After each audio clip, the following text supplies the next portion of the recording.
Assalamualaikum warahmatullahi wabarakatuh. Kunjungan pelajaran dipersiapkan terlebih dahulu.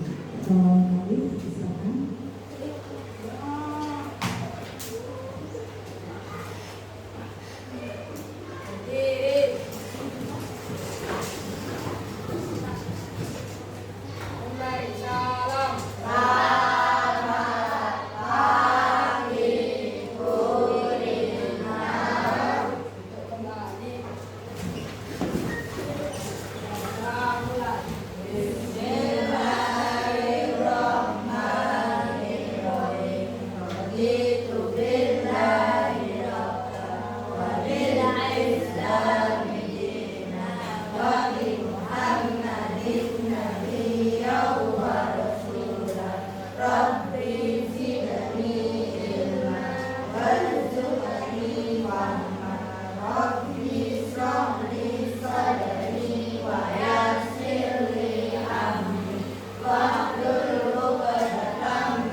Tujuan pembelajaran pada kali ini yakni menjelaskan pengertian dan pentingnya kecerdasan artifisial atau AI dalam kehidupan 4/21.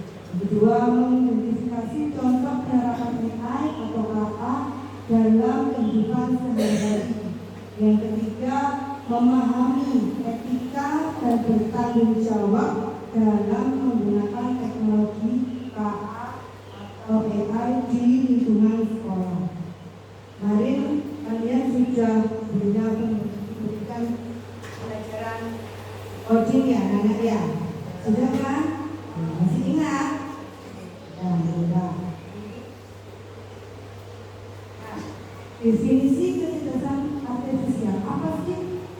KA itu, KA adalah teknologi yang membantu komputer belajar dari pengalaman dan melakukan tugas tanpa selalu perlu diperintah oleh manusia secara langsung. Ya. Jadi kita bisa minta tolong melalui KA. Nah, kalian mungkin sudah pernah memakai aplikasi YouTube, iya kan? Nah, sudah apa YouTube bisa digunakan untuk apa saja? Lihat film, lagi, ya?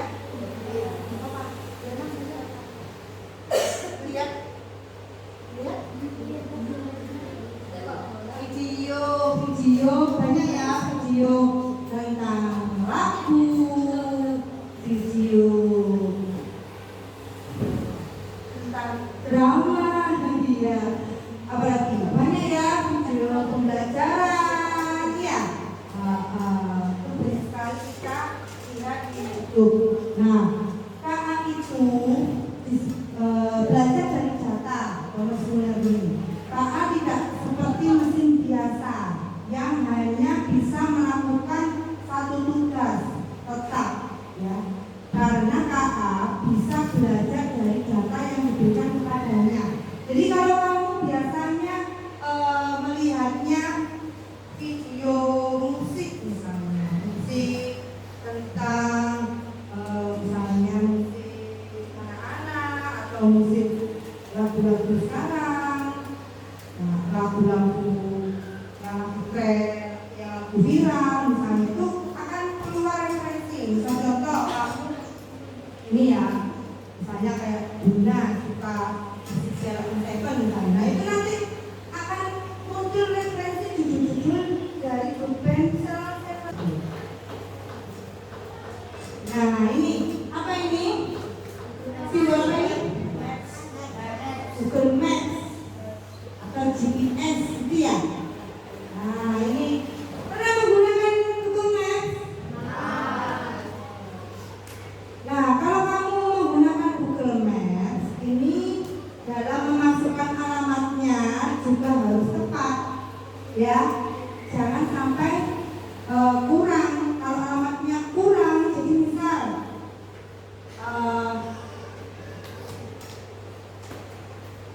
kamu klik GPS cuma bilang rumah sakit itulah, banyak nanti bingung dia menunjukkan rumah sakit mana dulu, harus tepat rumah sakitnya, jalan itu ya, bisa diketikkan di situ, nanti lokasinya bisa akurat. Tapi kalau tidak akurat, misalnya disediakan tempat, nanti yang munculnya ya keranda tapi gang sebelah sana kurang tepat. Seperti contoh kalau menggunakan Gojek, nah itu ya, kalau tidak akurat memasukkan lokasinya, ya tadi gamenya sama tapi beda gang. Nama gangnya sama kerangga tapi kerangga mana kan banyak ya di sini gangnya, itu kurang tepat jadinya. Nah ini kalau KA ya, KA atau kecerdasan artifisial mampu beradaptasi dan meningkatkan performanya. KA bisa berubah dan menyesuaikan diri berdasarkan pengalaman. Jika KA awalnya sering melakukan kesalahan, ia bisa memperbaiki dirinya sendiri dengan belajar dari kesalahan tersebut. Contoh aplikasi kereta seperti Google Maps atau Waze, awalnya mungkin salah memperkirakan waktu tempuh, tetapi setelah lebih banyak orang menggunakan jalan yang sama, ia bisa memperbaiki prediksinya dengan menggunakan rute terbaik. Dan virtual seperti Siri atau Google Assistant semakin memahami suara dan aksen pengguna seiring waktu karena terus belajar dari interaksi sebelumnya. Jadi sekarang sudah teknologi sudah sangat maju besar ya.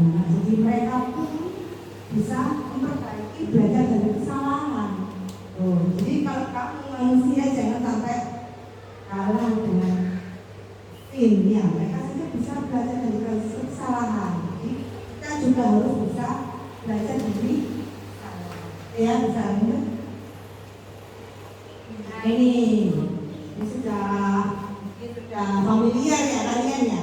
Apa ini aplikasi? Shopee, betul. Pasti ibu kalian atau kalian sendiri sudah pernah menggunakan? Ya, kalian sudah pernah menggunakan? Nah, ini kalau Shopee ini sama juga seperti itu, bekerja berdasarkan algoritma dan model prediktif. Apa sih algoritma itu? Algoritma itu ya serangkaian instruksi atau langkah-langkah yang sistematis dan logis untuk memecahkan suatu masalah atau untuk mencapai tujuan. Ya, dia berpikir itu melalui serangkaian instruksi yang kita berikan. Ini misalnya beli tas, tasnya juga kan banyak ya macam tas, ada tas ransel, ada tas tote bag, ada tas ini apa? Tas hiking atau tas untuk belanja dan lain sebagainya kan banyak. Nah, itu harus bisa memasukkan instruksinya dengan jelas, dengan tepat. Ya, agar kamu ya benda yang itu sesuai dengan apa yang kamu inginkan. Nah, akurat, tepat. Kalau hanya kamu ketik misalnya beli tas sekolah ya, tapi kamu bilangnya tas gitu aja. Ya, bisa mungkin berbagai tas, ada tas bekal, ada tas ransel, tas ini belanja mamamu atau tas rempang punya mamamu, kan banyak ya. Jadi harus tepat dalam memasukkan perintahnya. Lalu ada berbagai contoh aplikasi cuaca, bisa memprediksi hujan berdasarkan pola suhu, kelembapan dan data sebelumnya. Mungkin di HP orang tuamu ada ini ya, keluar sekarang suhunya berapa, itu otomatis ya. Nah, itu bisa dilihat di aplikasi cuaca. Bisa memprediksi besok itu hujan apa tidak, itu ada ya. Gambar yang muncul di atas sekolah tadi yang kapan hari kamu beli. Nah, ini sudah pernah melihat aplikasi ini? Apa ini? Aplikasi apa ini? Facebook, apa ini? Sudah pernah melihat aplikasi ini? Dulu banyak sekali penipuan lewat Facebook. Pertemanan dulu Facebook digunakan untuk bisa mencari teman, bisa untuk berjualan, ya, bisa lewat Facebook atau melihat berita-berita, ya. Sudah jadi perbankan bisa melacak bahwa adanya ini. Nah, kalau KA itu termasuk mesin cerdas ya, anak. Dan di sini ada mesin cerdas dengan mesin non cerdas. Nah, ini akan menjelaskan yang dikategorikan mesin cerdas itu yang gimana. Sebuah mesin dapat dikategorikan cerdas jika ia memiliki kemampuan untuk yang pertama belajar dari pengalaman, tidak hanya mengikuti instruksi yang sama atau berulang. Misal kita memerintahkan cari gambar singa, gitu ya, misalnya cari gambar singa. Nah, banyak nanti akan muncul singa yang sedang berjalan atau singa yang sedang tidur atau singa yang sedang duduk.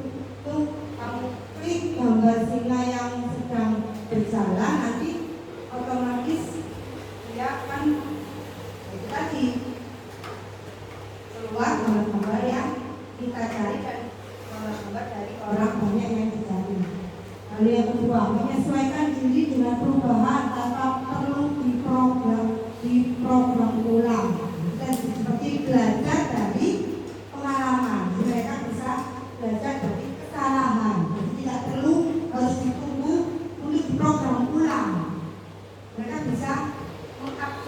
diri mereka sendiri.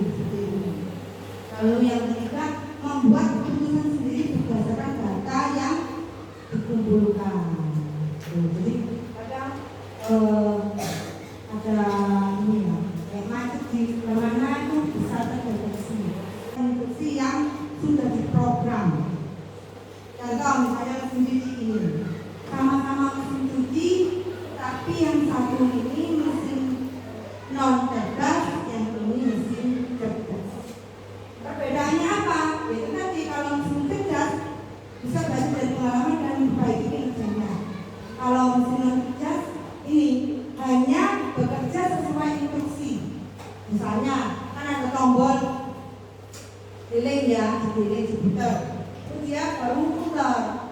Nah, terus tombol untuk pengering dipindah ke sini dulu, baru di tombol pengering baru dia bisa mengeringkan pakaian seperti itu kan. Tapi kalau ini yang mesin cuci yang sudah modern, sudah cerdas, mereka bahkan bisa memperkirakan berapa kilo yang di dalam mesin cuci sudah keluar, tulisannya berapa kilo yang ada di dalam mesin, dan dia sudah otomatis menggiling sendiri. Kalau sudah titik on, itu langsung dia bisa menggiling sendiri, dan setelah itu mengeringkan secara otomatis. Setelah ini lalu airnya dikeluarkan sendiri tanpa diperintah, lalu dia bisa mengeringkan sendiri. Kalau ini kan tidak, ini harus airnya ditekan keluar dulu, baru habis keluar baru dipindah dulu ke sebelahnya, baru diklik pengering. Ini tidak langsung, jadi dia bisa memperkirakan berapa banyak bajunya dan menggiling sendiri. Lalu setelah itu dia mengeluarkan airnya sendiri dan dia bisa mengeringkan bajunya setelah airnya habis. Loh, kan perbedaannya itu, dia bisa tahu kalau airnya sudah habis, lalu dia kembali ke mode pengering. Berarti ya di sini sampai sini paham ya? Seperti ini, bisa menyesuaikan diri dengan kondisi baru tanpa perlu diperintah ulang. Nah, itu tidak bisa menyesuaikan diri, hanya mengikuti polanya tetap ya. Ini diklik dulu, baru dia bisa jalan, diperintah dulu. Nah, kalau ini pengambilan keputusan bisa mengambil keputusan sendiri berdasarkan data. Nah, ini kan dia sudah memperkirakan berapa kilo yang dipilih, itu bisa dia perkirakan berapa menit perputarannya, itu bisa memerlukan intervensi manusia untuk setiap keputusan. Nah, seperti ini tadi ya, memerlukan intervensi manusia untuk setiap keputusan. Jadi memerlukan perintah dulu, setiap langkah diperintah lagi, nanti perintah kedua, nanti perintah ketiga, ulang terus. Ya, bisa dipahami?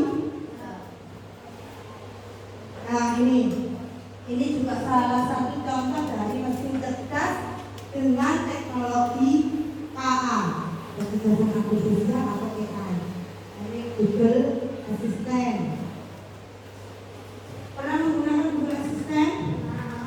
Pernah. Lalu ChatGPT. Pernah menggunakan ChatGPT? Lalu ini orang yang mengemudikan tanpa sopir, dan tidak ada sopirnya tapi bisa berjalan sendiri. Mereka bisa jalan sendiri, bisa parkir sendiri, bayangkan ya.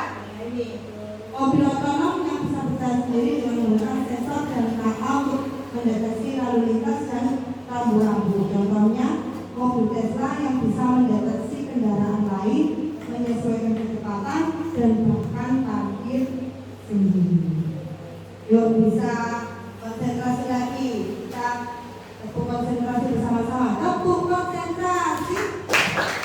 Aku konsentrasi karena aku ingin tahu. Guruku yang bicara, aku yang mendengarkan. Siap. Iya.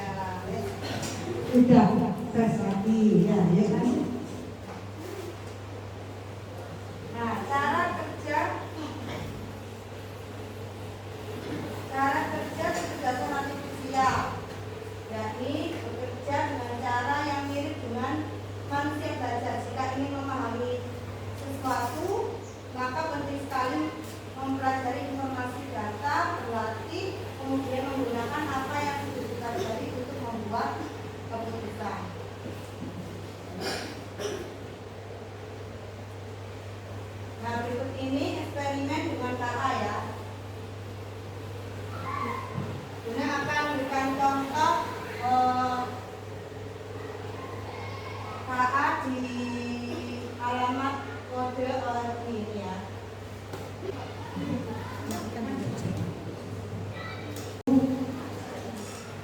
permainan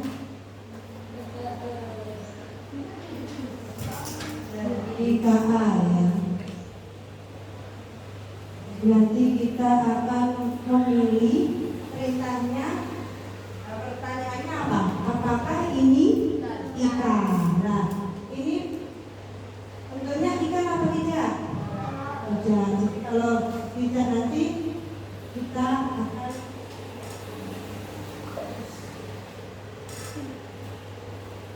ada pilihannya tidak dan ya. Nah, nanti tidak tahu apakah suatu objek itu adalah ikan atau sampah, tetapi ia dapat memproses gambar dan mengidentifikasi pola.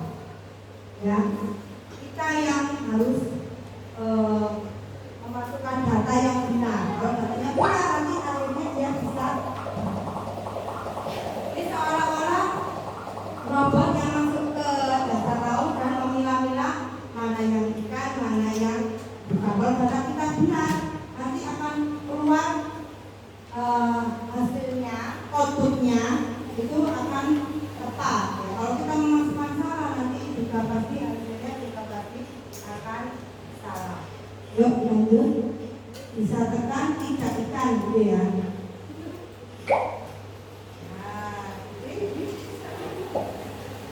Ini kan apa tidak? Ya. Ini kan apa tidak? Ya. Ini kan apa tidak? Ikan. Ini? Ya. Nah, tahukah Anda 17 miliar ton plastik memasuki laut setiap tahun? Oh, ya. Anda sedang memprogram atau melatih AI dengan setiap klik. Jadi kalau kalian memasukkan datanya benar, nanti AI-nya juga akan tambah pintar seperti itu ya. Lanjut. Nah, ikan ya. Nah, ini.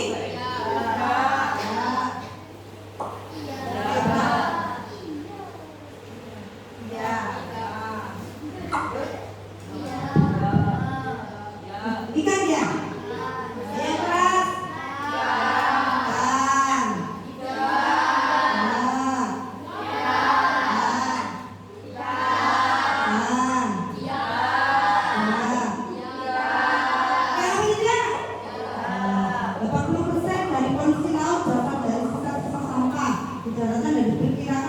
Biaya 13 miliar per tahun.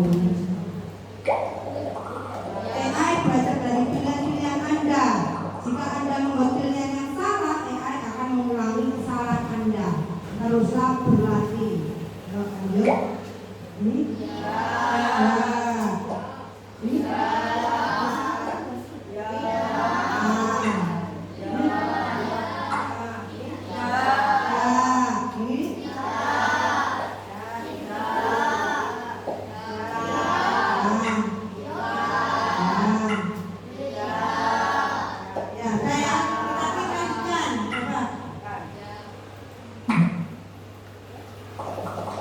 Selanjutnya, kita lihat apakah AI mengetahui bagaimana rupa seekor ikan. AI akan menganalisis serangkaian benda-benda air acak, lalu melabelinya berdasarkan pelatihan Anda tadi. Yo, terangkan. Nah, oh kan, karena kita datanya benar, lah itu dibuang. Nah, data kita benar ya, oh itu dibuang. Oh, dibuang. Karena data kita tadi sudah benar. Ya. Loh. Kok tadi terlewat? Nah. Oh, itu karena kita klik lanjutkan tadi loh. Kan masih ada botol ya tadi ya. Tapi kita sudah klik lanjutkan. Oh, itu yang tadi.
Nah, selanjutnya ini ada etika kecerdasan artifisial. Jadi dalam menggunakan KA itu juga ada etikanya. Di era digital saat ini kecerdasan artifisial telah menjadi bagian tak terpisahkan dari kehidupan sehari-hari. Namun keberadaan KA juga membawa tantangan yang perlu dikelola dengan bijak. Isu terkait privasi data, etika dalam penggunaan teknologi hingga dampaknya terhadap dunia kerja menjadi perhatian utama dalam pengembangan KA.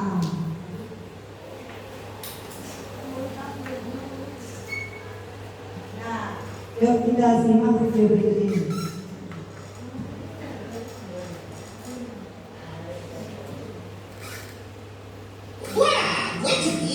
Perkembangan komunikasi digital besar bikin komunikasi bisa fokus batas-batas geografis dan budaya. Lo yang lagi pakai Salatiga bisa komen dan berinteraksi dengan orang di Zambia.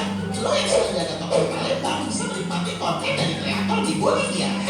Setiap daerah dan negara punya budaya dan etika sendiri. Kita nggak bisa tuh sama yang kebiasaan kita sehari-hari dengan kebiasaan orang di luar sana. Masalahnya kita sering lupa seolah-olah semua orang yang ada di internet menganut budaya yang sama dengan kita. Spanyol misalnya, ada budaya siesta atau budaya tidur siang. Nah, nggak mungkin dong kalau lihat orang Spanyol posting dekat kegiatan tidur siang, terus kita bilang mereka itu malas. Jangankan antar budaya, antar personal aja kita manusia tuh banyak bedanya. Contoh kecelakaan yang mungkin menurut kita biasa aja, mungkin bikin orang lain di luar sana nggak bisa makan 3 hari karena bayar minyak. Makanya perlu banyak pertimbangan juga sebelum memposting sesuatu di media digital. Itulah etiket atau etika berinternet. Tidak tertulis memang, tapi perlu diketahui dan didasarkan biar media digital jadi ruang yang sehat buat berkreasi dan berkomunikasi. Etika berinternet bikin kita saling merasa nyaman sehingga media digital bisa jadi ruang buat kita berkembang. Selain itu, perlu juga diperhatikan agar aktivitas kita di media digital bukan aktivitas yang melanggar hukum, aktivitas pembajakan, pornografi, dan kejahatan lainnya yang jelas-jelas melanggar hukum ya tentu jangan dilakukan. Hukum di dunia nyata dan dunia maya ya sama aja. Lo hapus juga masih bisa jejak digitalnya. Jadi hati-hatilah berinternet. Yuk pahami etika di internet. Pesannya tadi apa pesannya? Apa tadi pesannya terakhir tadi? Hati-hati dalam berinternet. Betul sekali ya. Jadi kalau kalian mempunyai sosial media juga harus berhati-hati dalam menggunakannya ya. Jangan memasang status atau profil dan lain sebagainya yang kiranya menyinggung atau menyakiti perasaan orang lain. Jadi kalau sebelum kalian bermedia sosial harus dipikir sungguh-sungguh kata-kata yang tak gunakan ini yang sudah sopan atau sudah tepat atau dengan tadi ya contohnya ya, beda orang beda karakter ya, beda kebiasaan. Contohnya tadi ada yang suka tidur siang sedangkan kita tidak suka tidur siang. Kita menganggap mereka pemalas, lalu kita posting, oh ini pemalas tidur seharian tidur, padahal dia memang sudah terbiasa tidur siang.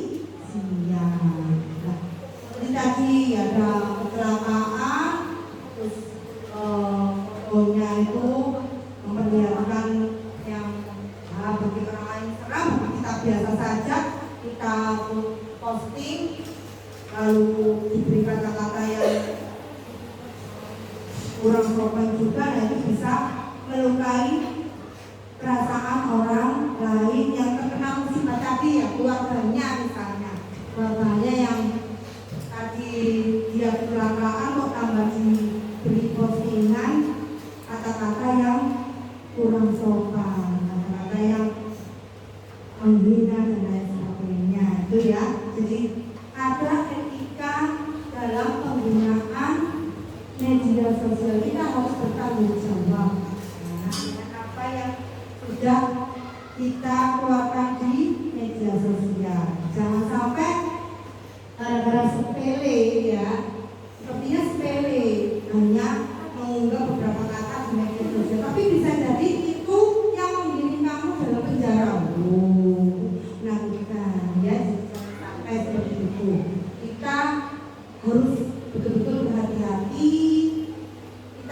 dulu kata-katanya, kita pasang kata-kata yang baik-baik saja, yang sopan dan tidak menyakiti perasaan orang lain. Ya, tuh. Foto-fotonya juga, misalnya update foto atau memasang posting foto, nah itu juga betul-betul dicek betul sebelum dipasang di satu semua profilmu, diperhatikan dulu ini sopan nggak bajunya, kira-kira seperti ini sopan nggak, walaupun kamu di rumah ya seperti itu adanya, tapi ya kalau dipasang di status kan pasti dilihat banyak orang ya, tidak hanya keluargamu saja. Nah kalau keluargamu mungkin masih bisa memaklumi, tapi kalau orang lain belum tentu. Jadi ya itu tadi, sebelum menggunakan media sosial betul-betul kita harus berhati-hati, pikir yang jernih, ya, dan juga di media sosial bukan ajang untuk mencari musuh. Kita misalnya bertengkar dengan siapa, kita tulis kalimatnya, kata-katanya memancing emosi misalnya, itu ya, jangan seperti itu. Walaupun kamu sedang marah dengan siapapun, nggak usah dipasang di kata yang memicu pertengkaran, perpecahan dan lain sebagainya. Nah, prinsip-prinsip penting dalam menggunakan media sosial secara bertanggung jawab. Ini yang pertama, transparansi. Pembuatan keputusan oleh KA harus dapat dijelaskan. Ya, kamu kalau menggunakan kayak media sosial atau aplikasi-aplikasi KA tadi, itu yang jelas.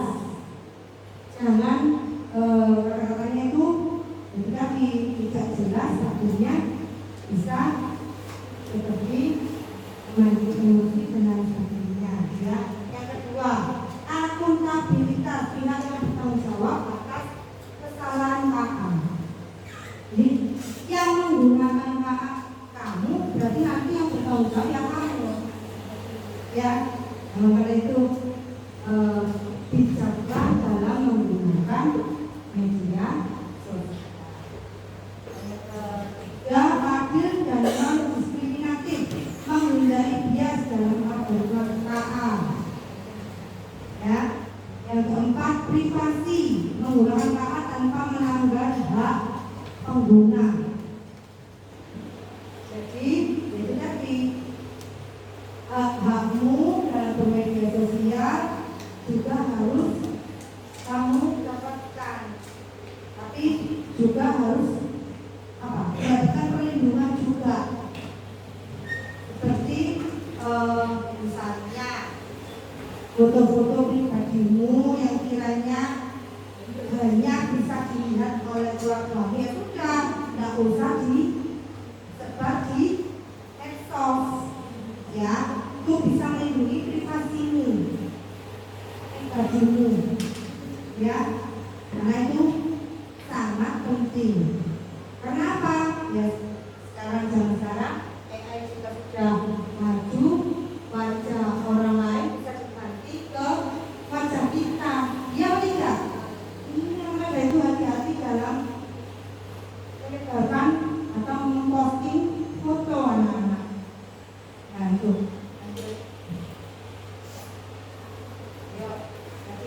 Nanti ya biar tidak ngantuk lagi. Kita konsentrasi.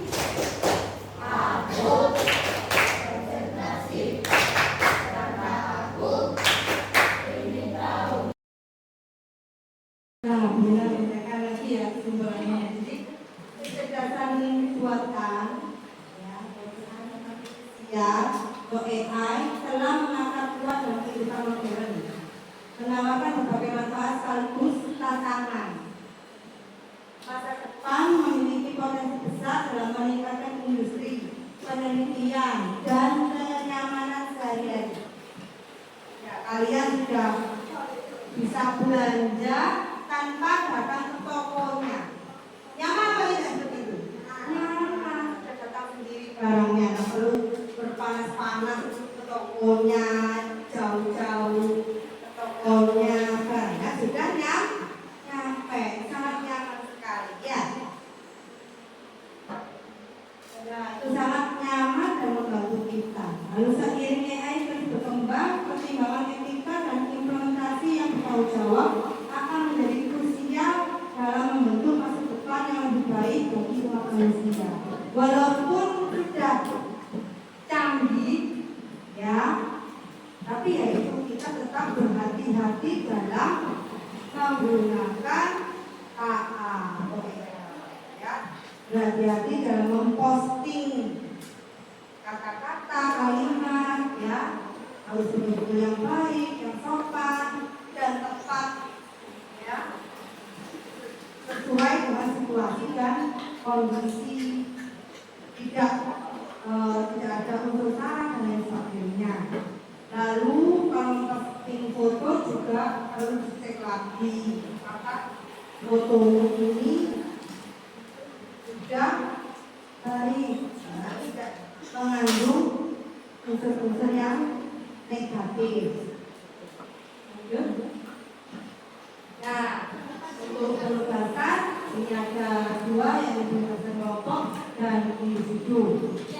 Untuk yang kelompok kan sudah punya, betul ya, ada 4 kelompok di sini. Ya, nanti bisa bersama kelompoknya. Nanti balik lebaran bisa ditulis nama kelompoknya ya. Kelompok 1, bawahnya siapa, kelompok 2.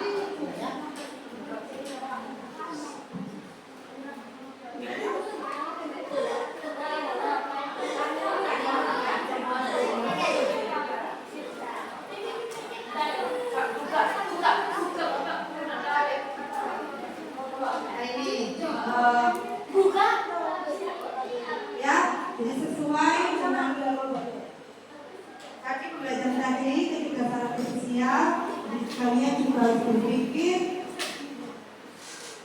bagaimana memecahkan permainan labirin ini. Ya, ada 2 nanti dibagikan.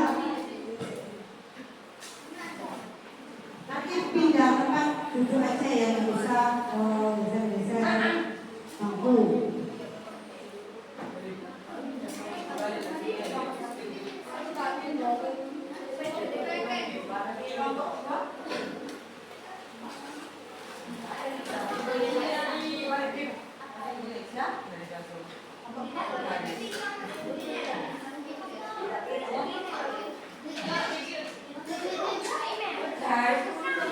Bisa gabung dengan kelompoknya.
8, 20. Nah, kalau menghubungkan, nanti kalian menghubungkan sesuai instruksinya ini. Ya, yang ini kata sandinya 38681. 386481. Jadi ke nomor 3 dulu. 3, lalu ke nomor 8, setelah itu ke nomor 6. Ya, bisa dipahami di sini? Ya, menghubungkan sesuai warna dan nomornya. Kan ya?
Kecerdasan artifisial. Gimana pelajarannya? Ya kan anak-anak? Semoga ilmu yang diberikan bermanfaat untuk kalian semua. Wassalamualaikum warahmatullahi wabarakatuh. Silakan.